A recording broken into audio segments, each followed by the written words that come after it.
Hi అండి, అందరికీ నమస్కారం. నేను మీ దేవి. అందరూ బాగుండాలి, అందులో నేను ఉండాలి. నిన్న అంటే బుధవారం 12వ తారీఖునండి తూర్పుగోదావరి జిల్లా అమలాపురం దగ్గరలో ఉన్న కుండలేశ్వరం శివుడి గుడికి వెళ్ళడం జరిగిందండి.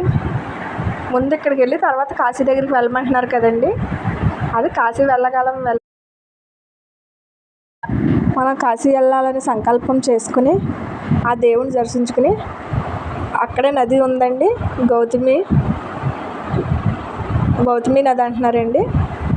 ఆ నదిలో కుదిరితే స్నానం చేయండి, లేదనుకో కాళ్ళు చేతులు కడుక్కొని కొన్ని నీళ్ళైనా మన నెత్తి మీద జల్లుకుంటే పవిత్రం అవుతామని చెప్తున్నారండి. ఇంకా ఇప్పుడిప్పుడే మన అందరికీ తెలియడం వల్ల ఒక్కొక్కరు వెళ్ళడం జరుగుతుందండి. అది కొన్ని రోజులకి అలా డెవలప్ అవుద్ది. కుండలేశ్వరం నేను వెళ్ళానండి, ఆ దేవుడిని నేను దర్శించుకున్నాను. నా మనసు ఎంతో ప్రశాంతంగా ఉంది. నేను ఎన్ని రోజుల నుంచో వెళ్ళాలి అనుకుంటున్నానండి. ఈరోజు వెళ్ళడం జరిగింది.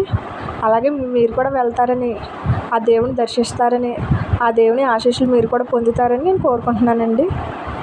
అమలాపురానికి ఒక 7-8 కిలోమీటర్లు వస్తుందేమోనండి. అది లోపలికి మనకు అవైలబుల్గా బస్సులు ఉన్నాయండి. అక్కడ దిగితే అక్కడి నుంచి ఆటోలు కూడా ఉన్నాయండి. చూస్తున్నారు కదండి మీరు. అంతా గుడి ప్రాంగణం అండి ఇదంతాను. అంటే దేవుడి దగ్గర వీడియో తీనిస్తారో తీనివ్వరని నేను ఇంకా లోపలికి ఫోన్ పట్టుకెళ్ళలేదండి.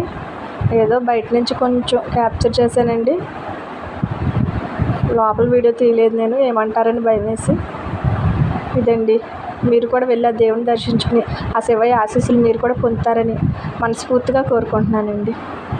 ఓం నమో భగవతే వాసుదేవాయ నమః. ఓం నమః.